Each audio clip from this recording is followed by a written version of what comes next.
Okay, Season 2 for The War Within is just around the corner, and of course, everyone's hyped about the brand new content, the raid, delves, and stuff. But man, what about the class changes? How does my class change heading into the new season? Well, you're in luck, because today we're going to be going over the biggest changes for every class heading into the new season of The War Within. Starting off with the Lichborn fighter, the Death Knight. The truth of the matter is that Death Knights kind of dominated across the board early to mid-season in pretty much every form of content out there. And when it comes to Mythic Plus, Unholy and Frost were pretty much the cream of the crop, and they owned the logs the entire season. Now, on super long duration raid fights, this class did tend to lag behind a little bit, but the shorter the fights, the better for the Death Knight, and overall, they were still pretty dang good in raids. Now, listen, I'm going to be honest, when it comes to changes for Death Knight, as of right now, they kind of didn't change anything, so if you were hoping for a bunch of changes or updates, there's really no point, because why would you change something that's working incredibly well, and the Death Knight community is happy right now. So overall, Death Knight is in a good spot, and they look to be fine heading into the new season. They really weren't getting any class changes. Next up, we do have the Demon Hunter, and the truth of the matter is, Demon Hunter was pretty much middle of the pack to subpar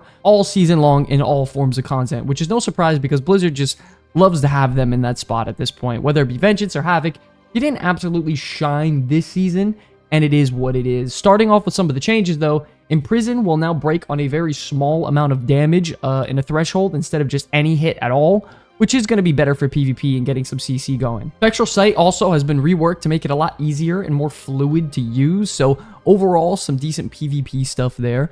Their Fellscar Demon Surge ability is now going to deal reduced damage beyond 8 targets, which kind of defeats the whole purpose and, you know, sucks in my opinion, and it's going to reduce their damage on those juicy pulls for Mythic Plus. But then they're also getting a new talent where Blade Dance also triggers Throw Glaive and has additional chance to, you know, throw more of those bad boys, which isn't a bad thing. One of my favorite changes is that they added the Hunt to increase your damage overall with inertia and momentum and stuff like that. So it's going to be a lot easier during your, you know, big cooldown windows to get those big damage bonuses. And then also Cycle of Hatred has been reworked and will simply reduce the cooldown of your next I-Beam, stacking up to 20 seconds, which means you're going to be popping off I-Beams kind of left and right, which in my opinion is one of the coolest and most satisfying abilities in the game.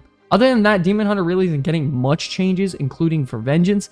I personally think they needed a little bit more love considering they were subpar, but we will have to see what happens in the future. But before we do, a quick word from our sponsor. Today's video is sponsored by Warhammer 40,000 Tacticus. Guys, listen, we're all aware of how epic the Warhammer 40,000 universe is, and if you're a fan at all, this game will blow you away. Time to put down all these other boring, childlike mobile games and dominate the galaxy in Tacticus. Tacticus offers you a very satisfying gameplay cycle of unlocking progression and characters, as well as achievements. In this game, you can deeply customize your forces and deploy powerful units, each with their own specific traits and strategies. You have arena and PvP, live events, guild raids where you can take on powerful bosses together, and a non-stop expanding roster of factions and champions. And you already know in this game, I'm using the Ultramarines, man. I got my boy Lieutenant Titus right in the game, straight up slaughtering everybody I encounter. At the moment, the game currently has a ton of unique factions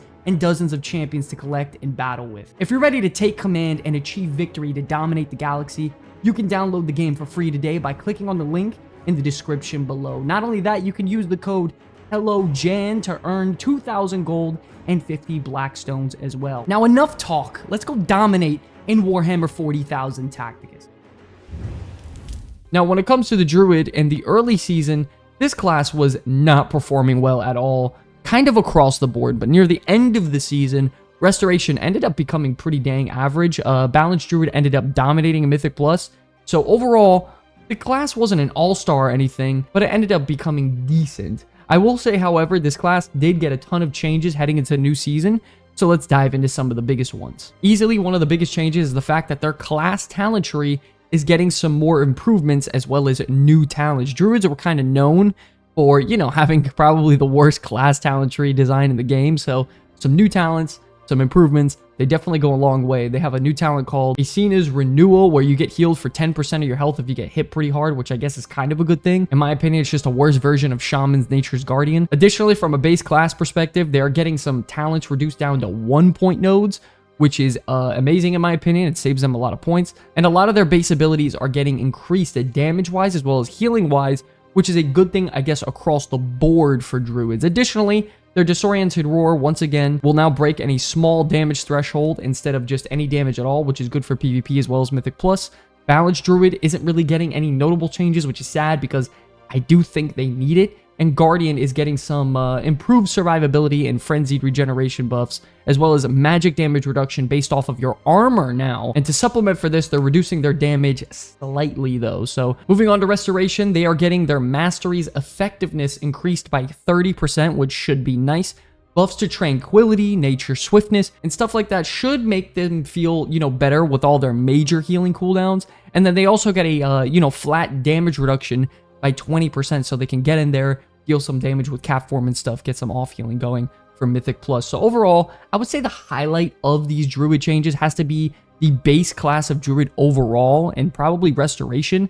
I wish they would have done more with Feral and Balanced Druid, but I guess at this point, we'll take what we can get. Next up, we have Evoker. Overall, in Season 1, I would have to say Evoker was in a pretty damn good spot. Augmentation, once again, without fail, dominated the season. Preservation ended up being one of the best healers in the game the entire time.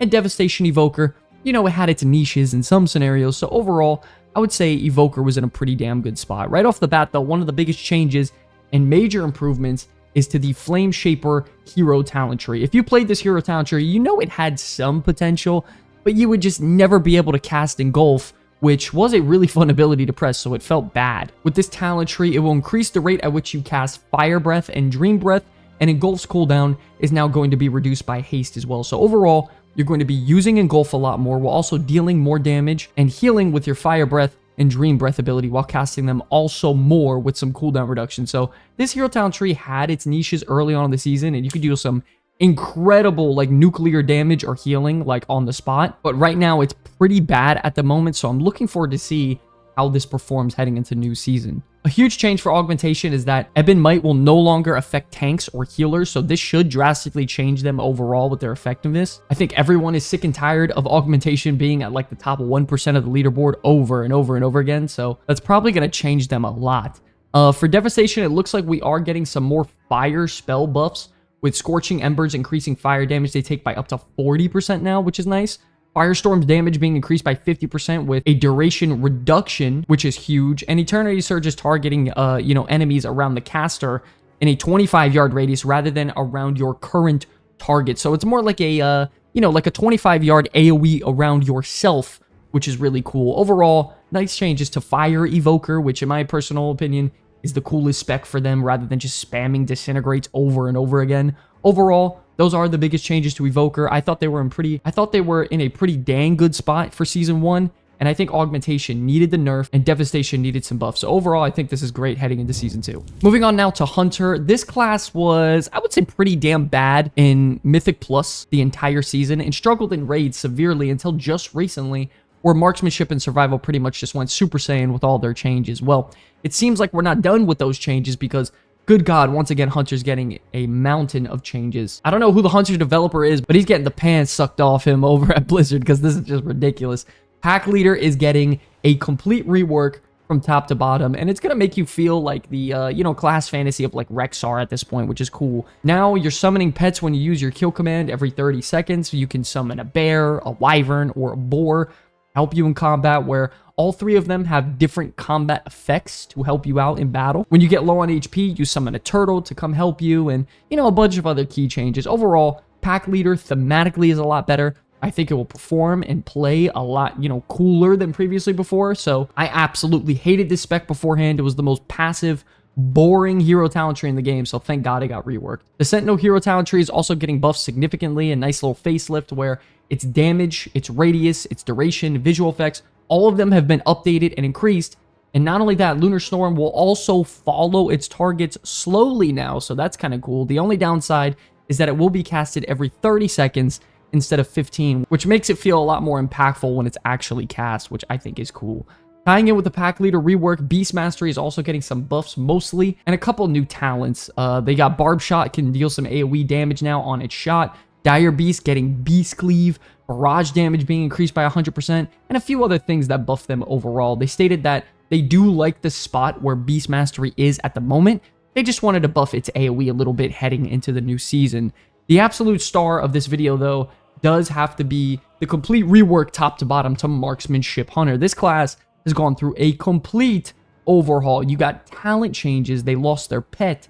They moved procs. They added procs. There's so much going on here. The biggest change I would say is that, yes, you don't have a pet because it's replaced by an eagle that flies in the sky and, you know, does all this utility and stuff instead for you now. But you still have access to your Bloodlust, which is a cool thing. But just recently, Blizzard announced that in their latest PTR update that you will have a choice node on something called an Unbreakable Bond that restores the call pet, associated functionalities and stuff like that to have mend pet, dismiss pet, etc. So if you do want your pet still for marksman, it's still an option. Multi-shot is now baseline. You got a choice node between, it's called Aspect of the Hydra and Trick Shots, where Aspect of the Hydra could just make you cleave all the time, which is cool.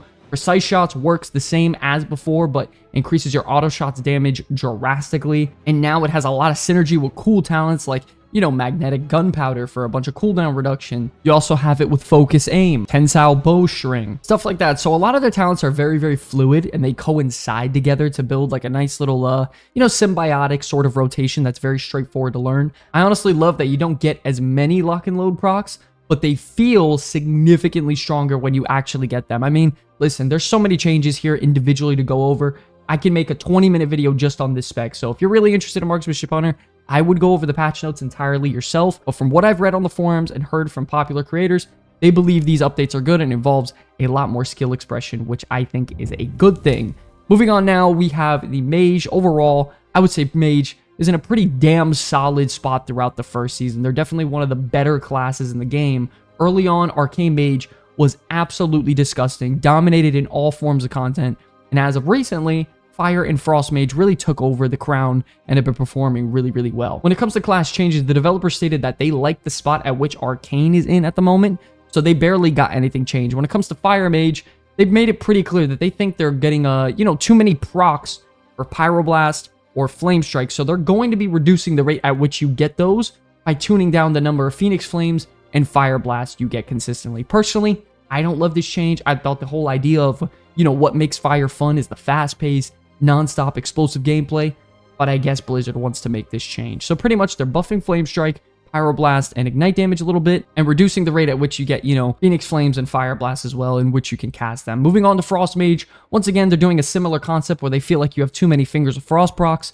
so they're going to be reducing the amount at which you gain those, but supplementing it in other places like Blizzard, extra frozen orb damage. And for Blizzard, they're increasing the damage by 100%, increasing the radius, the duration, so Blizzard should be pretty damn juicy heading into the next season. Overall, though, all three Mage specs are in a very good spot, man, and heading into new season, they're going to be really, really good, and they're only going to get stronger as the expansion goes on. Shifting focus now to Monk, I think we can all be honest on this one. Monk is one of the more neglected classes when it comes to Season 1. Windwalker and Brewmaster haven't really been performing well in any form of content. I personally wouldn't freak out, you know, and thank the gods if I see any of these specs trying to get into my group. Mistweaver just recently started performing good in a raid environment, so it is what it is. When it comes to changes, first up for Mistweaver, all they're really trying to do is make it more streamlined for when you're supposed to do healing and when you're supposed to do damage. For example, Jade Empowerment now increases Crackling Jade Lightning damage by 2,000%, which is nice. Their Blackout Kick, Spinning Crane Kick, those damage has been increased, so they got a couple nice additions when it comes to that, as well as their minor talent changes. Moving on to Windwalker, the biggest change here is that they're increasing the effectiveness of their mastery stat to try to push it as an option. Not only that, they're going to be buffing Spinning Crane Kick's damage by 80%, as well as Blackout Kick's damage on certain talent procs, which can feel good. Overall, definitely not as much changes as I would like to some of their talents, but I guess it's a start. When it comes to Brewmaster, don't get your hopes up though. They literally got nothing so far, so let's hope they get some adjustments soon. Moving on now, we do have the Paladin. They started off in a pretty dang good spot, I would say, when it came to Retribution and Holy, as they were pretty good for either rating or Mythic Plus. And then near the end of the season, however, the stars of the show absolutely became Protection Paladin with all their major changes in 11.5. They became a powerhouse. I would say Paladin is in a pretty dang good spot heading into Season 2. Some of their class changes for Holy Paladin, you know, you got Flash of Light, Holy Light. They're getting some changes in the sense that they want to modify its effectiveness without the use of talents and procs and things such as that. So they're greatly increasing the healing of Holy Light at a base level, so it's better on its own, but decreasing Flash of Light so it's better with talents instead. I'm going to be honest, This is one of the healer specs that I've never played before, so maybe some of you Paladins can let me know if this is a win or loss in the comment section below. Protection Paladin really isn't getting any changes as of right now, which I don't think it needed any, and Retribution isn't really getting much either. For Retribution, they're nerfing their off-healing potential with Word of Glory and Flash of Light stuff, as well as redesigning Divine Hammer to where it's now only a 1-minute cooldown and some minor integration changes, so nothing too crazy here. I'm going to be honest, I think a Paladin overall was in a pretty damn good spot at the moment in Season 1, so I don't think they needed many changes. Let me know what you Paladin mains think about it in the comment section below. Next up, we do have Priest, and overall, I would say Priest is just slightly above average when it comes to an overall standpoint in the War Within. This Priest ended up being really good for Mythic Plus, and beforehand, they're kind of lackluster other than that. I mean, Shadow Priest has been just middle of the pack the entire season, which isn't a terrible thing. It just kind of is what it is. Moving on to some changes, though, both Holy and Discipline got some good updates. Starting off with this Priest, you got a couple new talents. Casting Smite now extends your active atonements, which is good. Power Ward Radiance is now 40 yards instead of 30, which is great. Power Ward Shield Absorption got buffed. Luminous Barrier got a 20% healing increase.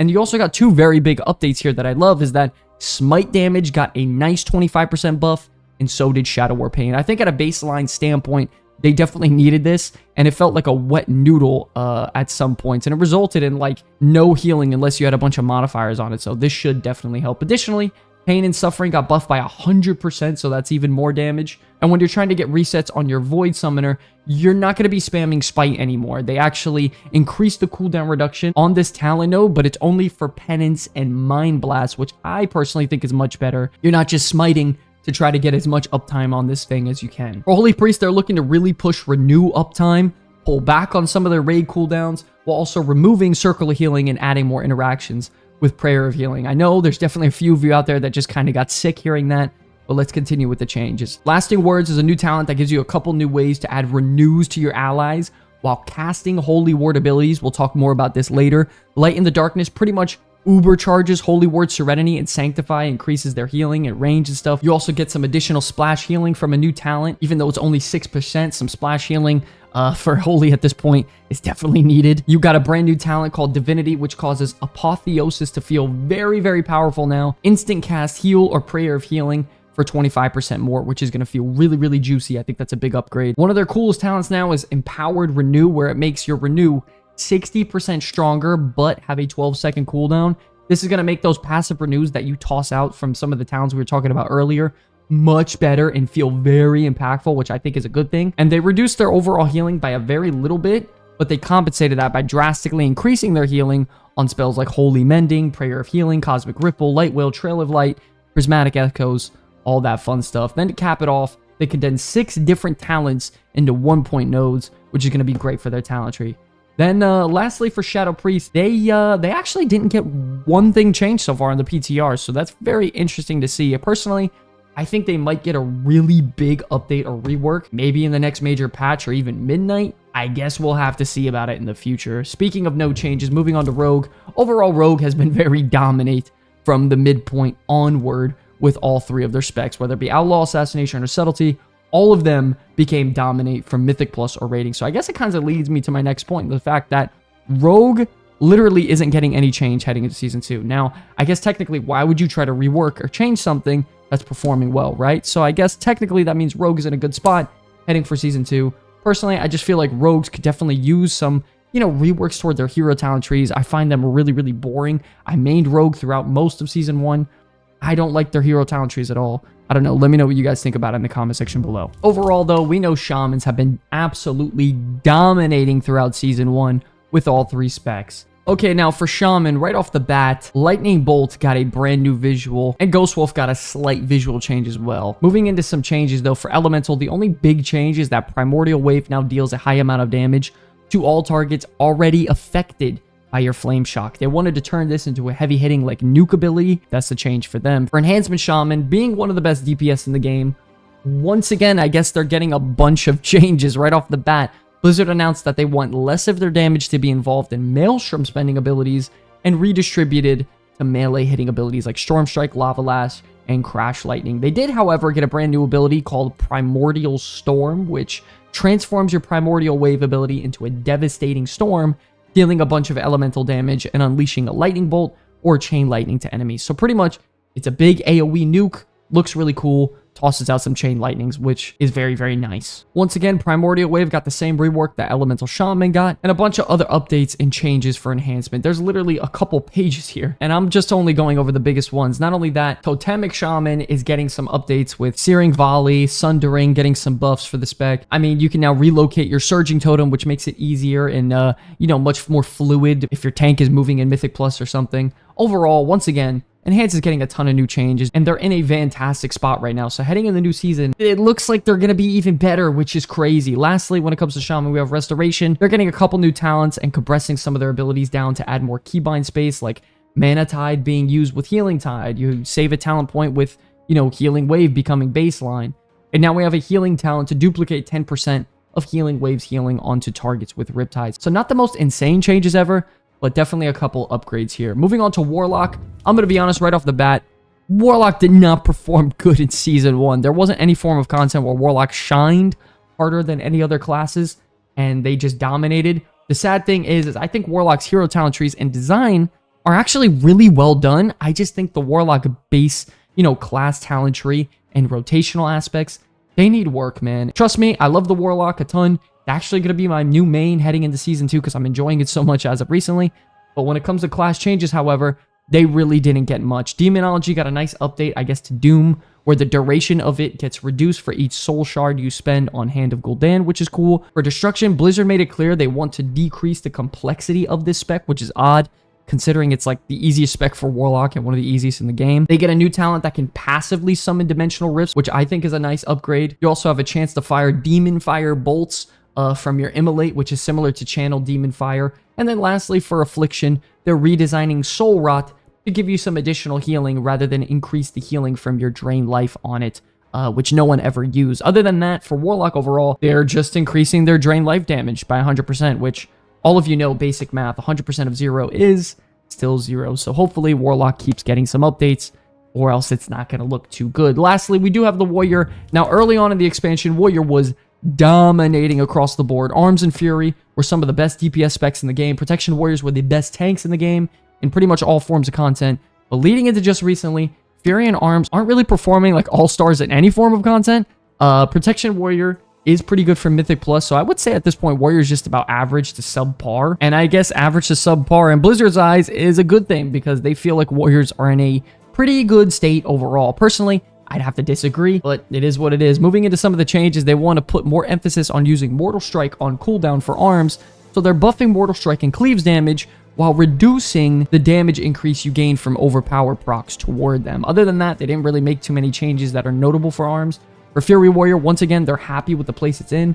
They're redesigning Titan's Torment to reduce Rampage's cost and Bloodthirst's cooldown while you're in the Avatar state, which seems kind of cool. They're also making it to where when you activate Recklessness, you generate a bunch of Rage now, and Raging Blow and Bloodthirst are replaced by stronger versions of themselves. Once again, nothing crazy here for either of the specs. For Protection, they think they have way too much Rage generation, so they're looking to make you spend Rage more meaningfully without reducing Protection Warrior's ability to tank. So, for example, increasing the amount of damage you can ignore from Ignore Pain by 30%, which is a nice buff, but they simply just lowered your Rage generation on a bunch of different things, which is interesting. But yes, ladies and gentlemen, those are the biggest changes for every spec and class as of late, heading into the new update. There are a lot of really good things coming from this patch. I think some specs and classes desperately needed it. For example, Restoration Druid, Flameshaper Evoker, I think they needed the updates bad, but then there are some classes that just got like complete overhauls that are dominating right now, which is interesting. Enhancement Shaman, Marksmanship Hunter. But either way, I guess this is the spot that we're all heading into, 11.1. I hope you all enjoyed the video. I want to thank Warhammer 40,000 Tacticus for sponsoring today's video. You can try out the game for free and click the link in the description below for some great rewards to get you started. Hey, hope you enjoyed the video. Listen, if you guys enjoyed the content, we have a ton of other videos to help you get through the war within, like these two right here. And since you're already here, do us a favor and hit that subscribe button to join the Combat Kids family today, because every subscriber matters. Thank you all so much for enjoying the video. I'll see you in the next one. Peace.